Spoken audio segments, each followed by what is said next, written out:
நகராட்சி நிர்வாகம் மற்றும் குடிநீர் வழங்கல் துறையின் சார்பாக சென்னை மாநகராட்சிக்கு உட்பட்ட பகுதிகளில் சுமார் 12 கோடி ரூபாய் மதிப்பில் முடிவுற்ற 13 திட்டப்பணிகள் திறப்பு விழா மற்றும் சுமார் 153 கோடி ரூபாய் மதிப்பிலான 52 புதிய திட்டப்பணிகளுக்கு அடிக்கல் நாட்டுகின்ற இந்த சிறப்பான நிகழ்ச்சியை தலைமையேற்று நடத்தி கொண்டிருக்கக்கூடிய மாண்புமிகு இந்த துறையினுடைய அமைச்சர் அண்ணன் திரு கே நேரு அவர்களே, மாண்புமிகு அமைச்சர் அண்ணன் திரு தாமோ அன்பரசன் அவர்களே, மாண்புமிகு அமைச்சர் அண்ணன் திரு சேகர்பாபு அவர்களே,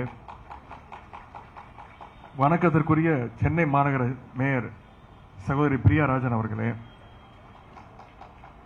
சென்னை மாநகராட்சி ஆணையரும் கூடுதல் தலைமைச் செயலாளருமான டாக்டர் ராதாகிருஷ்ணன் ஐஏஎஸ் அவர்களே, துறையினுடைய செயலாளர் முனைவர் கார்த்திகேயன் ஐஏஎஸ் அவர்களே, சென்னை மாநகர துணை மேயர் அண்ணன் திரு மகேஷ்குமார் அவர்களே, குடிநீர் வழங்கல் மற்றும் கழிவுநீர் அகற்று வாரியத்துடைய மேலாண்மை இயக்குனர் டாக்டர் வினய் ஐஏஎஸ் அவர்களே, நிகழ்ச்சியில் கலந்து கொண்டுள்ள அனைத்து சட்டமன்ற உறுப்பினர்களே, நாடாளுமன்ற உறுப்பினர்களே, மண்டல குழு தலைவர்களே, மாநகராட்சி குடிநீர் வாரிய அலுவலர்களே, பத்திரிகை நண்பர்களே, உங்கள் அனைவருக்கும் வணக்கத்தை நான் தெரிவித்துக் கொள்கின்றேன். இந்த சிறப்புக்குரிய நிகழ்ச்சியில் பங்கேற்பதில் நான் மிகுந்த மகிழ்ச்சி அடைகின்றேன், பெருமை அடைகின்றேன். சென்னை இன்றைக்கு இந்தியாவின் முன்னணி மாநகரம் மட்டுமல்ல, உலக அளவிலும் முன்னணி மாநகரமாக திகழ்ந்து வருகின்றது, வளர்ச்சி அடைந்து வருகின்றது. அந்த அளவுக்கு சென்னைக்கு தேவையான திட்டங்களை நம்முடைய திராவிட மாடல் அரசு, நம்முடைய முதலமைச்சர் அவர்கள் வழங்கி வருகின்றார்கள்.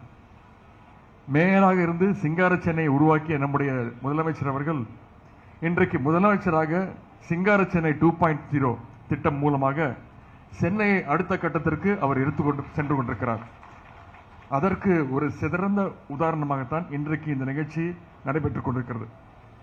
பெருநகர சென்னை மாநகராட்சி சார்பாக 12 கோடி ரூபாய் மதிப்பில் முடிவுற்ற 13 திட்டப்பணிகளை இன்று திறந்து வைத்திருக்கின்றோம், பொதுமக்களுடைய பயன்பாட்டிற்கு நாம் அளித்திருக்கின்றோம். அதேபோல் 153 கோடி ரூபாய் மதிப்பிலான திட்டப்பணிகளுக்கு அடிக்கல் நாட்டப்பட்டுள்ளது. வேகமாக நகர்மயமாகி வருகின்ற மாநிலங்கள் பட்டியலில் தமிழ்நாடு முதலிடம் வகிக்கின்றது. குறிப்பாக சென்னை இன்றைக்கு விரிவடைந்து கொண்டே சென்று கொண்டிருக்கிறது. சென்னையுடைய மக்கள் தொகையும் பெருகி கொண்டிருக்கிறது. இந்த வளர்ச்சிக்கு ஏற்ப நம்முடைய சென்னை மாநகராட்சி மிகச் சிறப்பாக செயல்பட்டுக் கொண்டிருக்கிறது. உங்களுடைய வாழ்த்துக்கள். அன்றாடம் மக்களுடன் இருந்து மக்களுக்காக சேவை செய்யக்கூடிய ஒரு துறை என்றால் அது நம்முடைய நகராட்சி நிர்வாகத்துறை தான்.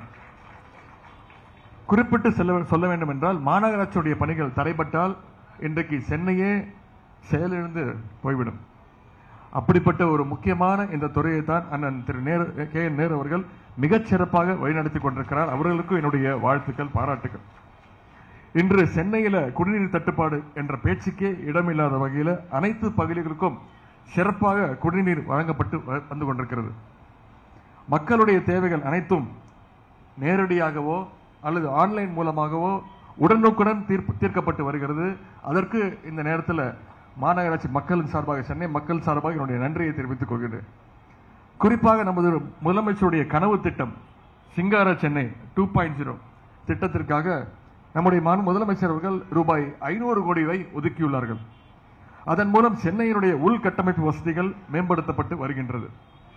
மேம்பால பணிகள் நம்முடைய திராவிட மாடல் ஆட்சியில் முழு வேகம் எடுத்துள்ளன. பல்வேறு மேம்பால பணிகள் முடிக்கப்பட்டு பொதுமக்களுடைய பயன்பாட்டிற்கு நாம் திறந்து வைத்திருக்கின்றோம். அடையாறு கூவம் ஆற்றை தூய்மைப்படுத்தி கரையோர பொழுதுபோக்கு பூங்காக்கள் அமைக்கும் பணி சீராக சிறப்பாக நடைபெற்று வருகின்றது. விரைவில் இவை அனைத்தும் சென்னை மக்களுடைய பயன்பாட்டிற்கு திறக்கப்பட உள்ளது. மேலும் கழிவுநீர் ஆற்றில் கலப்பதை தடுக்கவும், கழிவுநீர் சுத்திகரிப்பு நிலையங்கள் அமைக்கவும் நிதிநிலை அறிக்கையில் அறிவிப்பு வெளியிடப்பட்டு பணிகள் மேற்கொள்ளப்பட்டு வருகின்றன. இப்படியாக சென்னைக்கு திட்டங்களை நம்முடைய முதலமைச்சர் அவர்கள் பார்த்து செய்து கொண்டிருக்கிறார்கள். அண்மையில் சென்னையில் ஏற்பட்ட கனமழை பாதிப்பை பற்றி நம்ம அத்தனை பேருக்கும் தெரியும். அந்த நேரத்தில் களத்தில் இரவு பகல் பாராமல் பணியாற்றியவர்கள் மாநகராட்சி பணியாளர்கள். வெள்ள பாதிப்பிலிருந்து மக்களை மீட்டதில் நம்முடைய மாநகராட்சிக்கு மிகப்பெரிய ஒரு பங்கு உண்டு. சென்ற 2015ஆம் ஆண்டு சென்னையில் இதே போல ஒரு மிகப்பெரிய ஒரு வெள்ளம் வந்தது. அப்போ சென்னை கிட்டத்தட்ட ஒரு 10 நாள் 12 நாள் முடங்கி போனது. ஆனால் இந்த முறை பெய்த மழையிலிருந்து 2 நாட்களில் நம்ம மீண்டு வந்தோம்னா அதற்கு நம்முடைய சட்டமன்ற உறுப்பினர்கள், கவுன்சிலர்கள், மக்கள் பிரதிநிதிகள், குறிப்பா மாநகராட்சி பணியாளர்கள், அரசு அதிகாரிகள், உங்களுடைய பங்கு மிகப்பெரிய முக்கியம். மேயர் தொடங்கி பொறியாளர்கள், தூய்மை பணியாளர்கள், சுகாதார ஆய்வாளர்கள் வரை அனைவருமே களத்தில் இறங்கி பணியாற்றினால்தான் சென்னை நகரை நம்மால மீட்க முடிந்தது.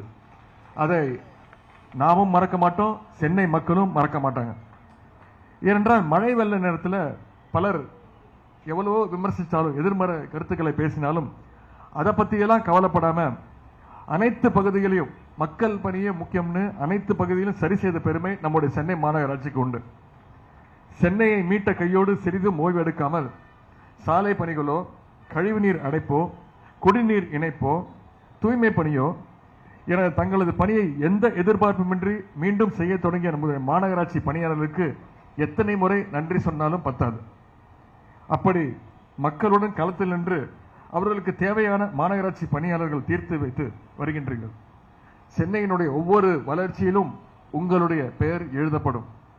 உங்களது பணி சிறக்க நம்முடைய அரசு என்றைக்குமே உங்களுக்கு துணை நிற்கும் என்று கூறிக்கொண்டு இந்த வாய்ப்பளித்த மாண்புமிகு அமைச்சர் நேர்களுக்கு என்னுடைய நன்றியை தெரிவித்துக் கொண்டு வந்திருந்தவங்க அத்தனை பேருக்கும் என்னுடைய வாழ்த்துக்களையும் நன்றியை தெரிவித்து விடைபெறுகின்றேன்.